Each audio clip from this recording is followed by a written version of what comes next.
Well, now I'm going to try to go live again. I don't know what happened. Thought I had a good signal. But anyway, I'm down here in Greensboro, North Carolina right now. And I'm going to get in one of my new trucks that I bought about 3 months ago. We've been running it out of Greensboro here. And I'll be able to clear out the mess, I guess, as you can see here, down here with all these different trucks. And I want to get in. All right, how are you doing? Yep. Let me get in here and crank this big bad boy up. Whew, it's hot today in these trucks. Oh man, steamer. Let me set this up here. Get in my truck. You had to bear with me with all the bells and whistles that go off on these trucks. It's going to have the low. It's going to have the low air buzzer stay on there for a little bit. Till I get this air built up. It's been sitting up here for a couple of days, so it's going to be completely out of air. It hasn't been run since Saturday, so the air is all the way down to zero. So I got to get the primary tank and the secondary tank filled up, and then we can be ready to rock and roll. Get out of Greensboro and head on home. Then tomorrow I've got to run to Savannah, Georgia tomorrow. I got to be down there for a meeting in Savannah, Georgia. Barbara and I do. But right now, I was able to catch a ride with one of my former drivers that was running one of my routes up here. I was able to catch a ride with him down there close to my house and rode up with him, so I didn't have to drive a vehicle or anything all the way up to Greensboro. So I was able to save a little time, save a little money, save a little effort there. I didn't have to get my wife to ride up here, which she would drives her crazy to have to go drive on interstate. My wife despises interstate, so that's where we're at on that. I'm gonna knock the air off of that, and then I'll be able to bobtail out of here. Gosh, I gotta get this AC working. Whew, it is hot in this truck. I'm gonna roll the windows down a little bit. But boy, is it a steamer. Let's see if Ira fueled up my truck. Oh yeah, full of fuel. Good deal. Ira's a good man. I hate to lose him as a driver. I've got I had several good drivers down here in Greensboro. That's one of the situations that I hate. I've lost is my good drivers.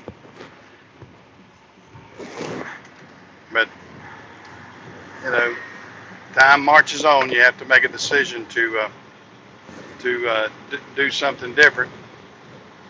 So I have to go on. Oh yeah, that kicks in a little bit of good cool air. I believe Ira did. Hey Chris, glad to see you out there. Yeah, I was chatting a while ago on JC's channel and everything. Yeah, I was in the truck with the other driver, so I didn't want to say much. Well, I really wasn't talking, so it didn't matter. But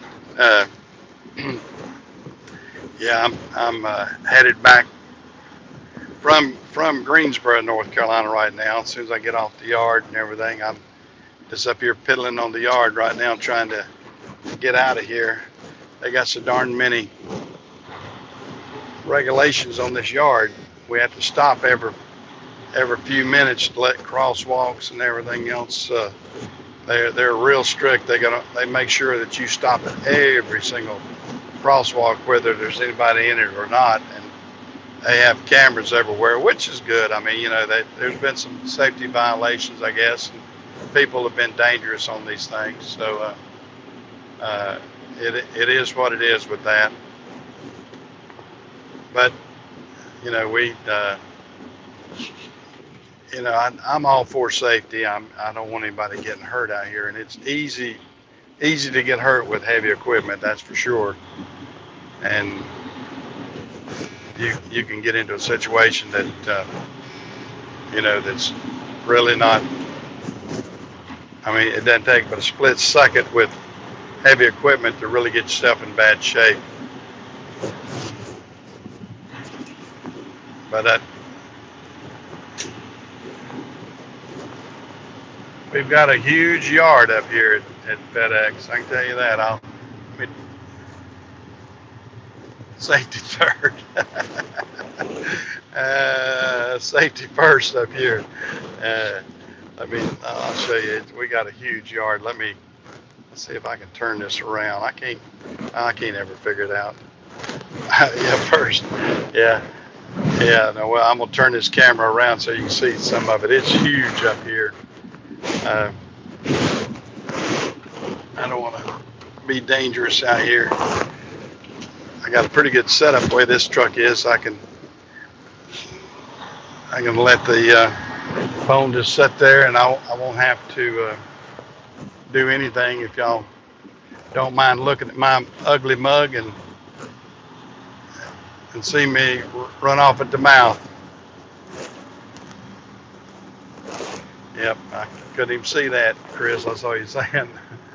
But let me stop here at the guard shack. Wave at the cute little girl. Yep.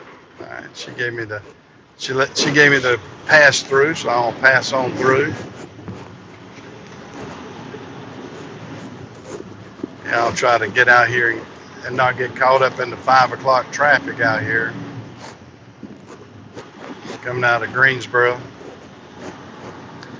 Shoo, I gotta get my driver. He's got this AC going on my feet.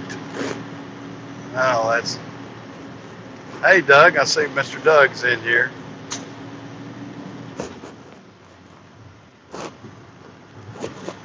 If y'all hear me scrape gears, it's not the truth. I don't scrape gears.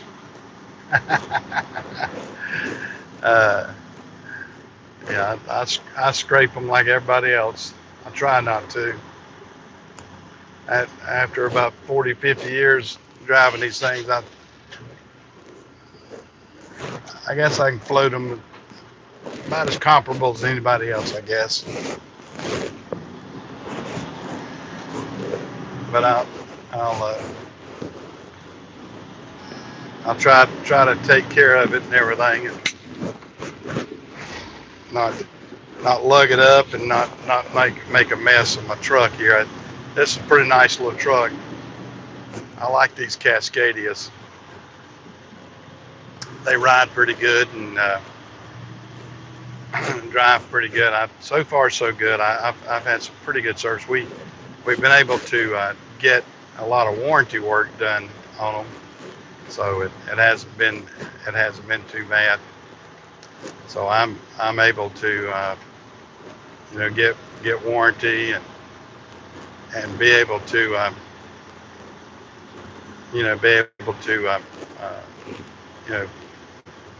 get a nice truck and everything. My shop has done a lot of work on them too.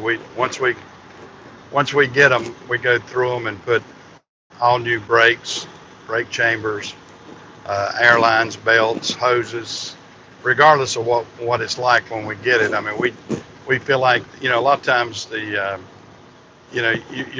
it's a guessing game if all that stuff's been done right or when it was done and how much life expectancy it has on that type of stuff. And that's what'll break you down. You get into a situation where you can have a $5 piece of equipment, and if it breaks, it's going to cost you $400 to get it fixed on the road. So we try our best to do preventative maintenance on all of our equipment, and that's why I maintain so many mechanics and everything else, because we don't wait till it breaks. We do a lot of preventative maintenance. It's it's 10 times cheaper out of my shop than it is on the road. I mean, for instance, I had one just the other day that, I mean, it was something simple, and it wasn't anything major wrong with the engine or anything. Just the heater core had sprung a leak in the truck. You know, these things that you never know when something like a heater core or something like that goes out. But you know, all the water's going through the heater core, even though it's summertime, and you know they were losing antifreeze and everything. So we had to immediately, you know, go in there, and I had them to block it off at the truck stop at the TA. Of course, the guy asked me, he said, "You want us to replace the heater core?" And I go, "Oh no, no, no! I will replace that heater core." And I didn't care for them to do that kind of work for me, because then my bill would be go from 200 to 600 or whatever, and I didn't want to pay their hourly rate. So uh,